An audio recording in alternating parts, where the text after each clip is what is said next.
Ku soo dhawaada channelka Somali Bitcoin. Channelkan waxaan ka wada hadlaynaa xagga cryptocurrency-gu iyo Bitcoin-ka maraya maalin kasta. Channelkan waxaa lagu talagalay dadka af Soomaaliya ku hadla adduunka meel kasta ay joogaan. Haddaad channelka ku cusub tahay, like iyo subscribe taabo si qofka lagu faa'iidaysan karo. Maalin kastana video cusub aan soo duubnaa. Aad iyo aad ba mahadsantidiin. Jiraan idin haya marka hore aan intanan eegina kadib chatkan ku noqonaysa maalin kasta chat ku eegno. Channelkan waa Somali Bitcoin. Haddaad ku cusub tahay like iyo subscribe taabo si qofka lagu faa'iidaysan karo. Marka maanta waxaan haynaa Michael Saylor, ninka CEO oo ah MicroStrategy. Company-ga waa company weyn oo Bitcoin badan haysata oo Bitcoin badan leh oo support Bitcoin weyn.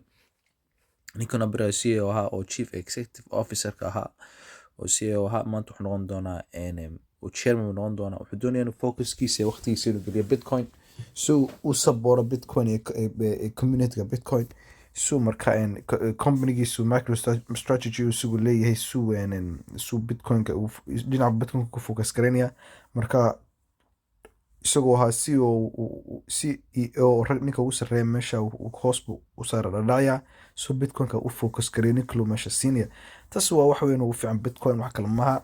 Bitcoin oo MicroStrategy waxay tahay company saddexaad oo haysata Bitcoin-ka ugu badan adduunka haysata. Marka imka chance buu haystaa Bitcoin-ka waqti geliyo focus inu geliyo suuda marka u sabooro sana lacag badan loosin waana wax aad ugu fiican Bitcoin community-ga.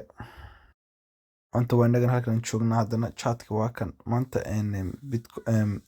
Bitcoin maanta hoos buu dhacay wax kale maaha waxa weeye xagga Ingiriiska UK waxay iyagu sameeyeen waxa la yiraahdo financial meeting waxay eegayaan economy-gooda eegayeen. Marka waxaana la fahmay alaabtii ku qalgarooday UK-gaba alaabidan laga sameeyay dhinaca Eastern Europe way qalgarooday wax kale maaha waa dagaal ka socda. Marka adduunka waxa ka socda imkada marka wada aragtaan Bitcoin waa halkan maanta uu yara dhacay Ethereum uu dhacay mid kasta uu dhacay. Marka waxaan sheego maalin kasta waxay ku xirnaa economy-ga xaggu marayo. Marka chatkan intaan galin Bitcoin-ka waxaan idin sheego kale maanta waxa la yiri waxa 50% baa la kiciyay dhinaca interest-ka.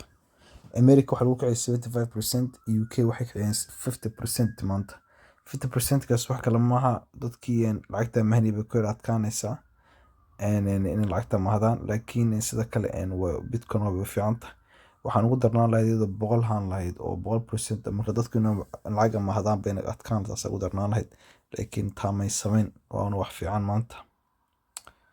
Okay tan kalena Bitcoin maanta waa inagan iska caadi is doing well is doing very well adan day chat galno markii ku heshiisay intaas waxa shalatol markii uu saray intaas waxa marka waxaan waa up and down waxa ku xirantay economy ku xirantay ma aragta waliin kaagana waa khalad taama maybe one day laakiin maanta ma marka adan igno awali chat saacadii ugu dambeysay adan igno waxaan eegnaa waxay ahayd intaas ahayd markii uu saraysan intaas waxa imkan intaas maraya. Marka ala kulli xaal Bitcoin wada aragtaan howshiisu kama soo darayso ka safeynaysa maalin kasta marba waxa ku xirantay adigu xagga economy-ga xagga adduunka marayo. Marka maanta waan saan sheegay waan optimistic baanahay bil kasta 3,000 baa ku biiraya 3,000 oo bamba ku biiriyo meelaha 3,500 dollar aan isla bil kasta suula intuu soo noqon doono xagga bariga raha markuu all time ahaa cirka mariyay. Waa kan idin sheegay waa kulay Bank of England baa Bank of England interest rates and warns UK enter recession within inflation to past 13% business life. Marka waxa lagu leeyahay waxa laga baqayaa inuu recession la galo inay wax kasta adkaato in wax kasta qalgaroobaan dadka lacag waayaan taas wax kale maaha waxa adduunka ka socda waxa rabooray The Guardian waraqda The Guardian yiraahdo. Marka interest rate-ka inta soo maraya 1.75 way waa jump within 27 years high. Markii uu koobaad inta gaari 27 sano ka hor ka waxaan waa wax very big wax weyn ma wax yaro wax fudud la qaadan karo ma wax weyn laakiin way iska safiicnaan doontaa, laakiin marka waxan waa prediction. Way filayaan in recession noqon doono, laakiin cid le uu noqon doono boqolka boqol ma jirto imika. Waa waxay way imika xisaabinayaan. Marka Liz Truss baa kule naagta inay ka shaqeysa dhinaca conservativeska waxay leedahay has said that she will use an emergency budget to help to grow the economy after the Bank of England raised the interest rate by the most authorities. Foreign Secretary Truss, the favorite to become the next prime minister, argues that current focus showed that the need for a bold economic plan. Horta waxay ku leedahay lacag emergency isticmaalaya hadduu soo kaco saan recession la gelin oo dadku aan ilaa wax kasta ugu qaaligaroobin. laakiin taa weligeed waxbay dadku ilaa wax lagama dhegeysto ma aragta. dawaata marka taas waa ta bitcoinkii waan ka arkay markan uu sare euro kacay chat waan ku noqonay waa inagan haddana dawadinka marka marba waxaan uu isbedelayaa imka waxaan uu tahay taa eegantaas waa khalad. laakiin waa inagan haddana haddaan eegno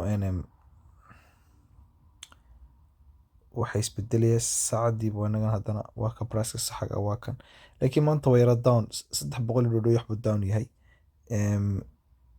shalay intaas waxa all time high gana wuxuu ahaa 90,000 iyo halka intaas waxa all time high.